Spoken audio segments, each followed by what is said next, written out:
Hey, what's up, y'all? It's your big dog, Curve Eagle. Back here with another video, basically talking about how Jalen Reagor is going to outperform every wide receiver in the draft.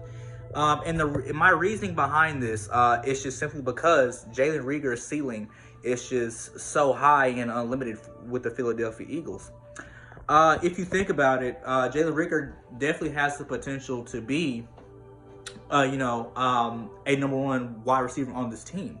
And I say that to not spite like Deshaun Jackson or anything like that, but it's just the fact that, he has all the intangibles of a number one wide receiver. He has speed, he has the size, he can, just create separations. And then, his yards after catch are probably great. Seeing the fact that he's just so damn strong. Like, the man can bench over 400 pounds. And you don't just say that lightly to anybody. So this man is strong. He's fast. He can clearly run like great routes. If you watch his TCU highlights, and even in his draft combine, they said nothing but great things about him. Speed demon, great air returning punts and kicks, great route runner, speed, size, what have you. Then you move on to the other top 10 draft picks. If I can just get them right quick. Drop on the floor here. All right. Let me scroll. Let me just browse on through my notes here. College kid gotta take notes. You know what I'm saying? Like CeeDee Lamb. They call him a possession receiver. He's not really a separation kind of wide receiver, so gaining separation for him will be kind of hard, especially playing in the slot. Now, actually playing the slot for him will probably be a bonus for him, just because you can't place him outside or anything like that because he doesn't have any kind of separation speed. So you essentially can't match him up against your number one or number two corner. You have to put him against your number three or number four, or maybe your number five corner. You know what I'm saying? Or maybe the linebacker, because he just doesn't have that boost of separation, what have you. And then that's this. And that's what I think about CeeDee Lamb. And then you move on to Jerry Jeudy for the Broncos. Poor quarterback play, kind of like CeeDee Lamb. And, you have Drew Lock. I don't know where people see his progression. Him going 4-1, throwing 7 touchdowns and 3 interceptions in the 5 games that he played last season. You just don't know where his progression is. And then, you just don't see him being a star in that division with Tyreek Hill, Tyrell Williams, newly Nelson Aguilar, because you don't know what kind of season he's going to have with the Oakland Raiders being back at home.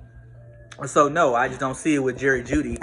Then you got Henry Ruggs III. Again, what now? Henry Ruggs is going to be a star in the AFC West along with Tyreek Hill, Sammy Watkins, Travis Kelce.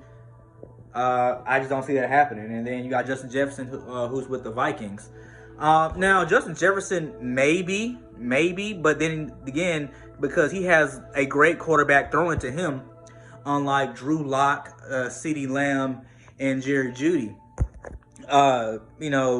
Justin Jefferson does not have to suffer quarterback play with the Vikings, because since he has Captain Kirk throwing to him, which we know that he can put up 4,000 yards, because he's an armed talent. But you also got to consider, what they're going to do with Justin Jefferson, because he's an undersized wide receiver, and then he's sharing targets with the likes of Dalvin Cook, who is top 3 in the league last year, and targets out the backfield for a running back. You still got Adam Thielen, who I think is still worthy of 100 catches, and then you got that tight end Kyle Rudolph.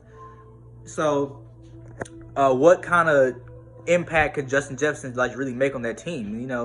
Compared to Jalen Reagor, who can make a huge impact on this team that we just didn't see out of our rookies of last year. Like J.J. Arcega-Whiteside, which I think J.J. Arcega-Whiteside is due for a break year, but that's for another conversation. And then you move on to Brandon Ayuk, who played for the 49ers. Now, they have him as a return specialist. Maybe if he can be a Devin Hester, but I don't see it happening.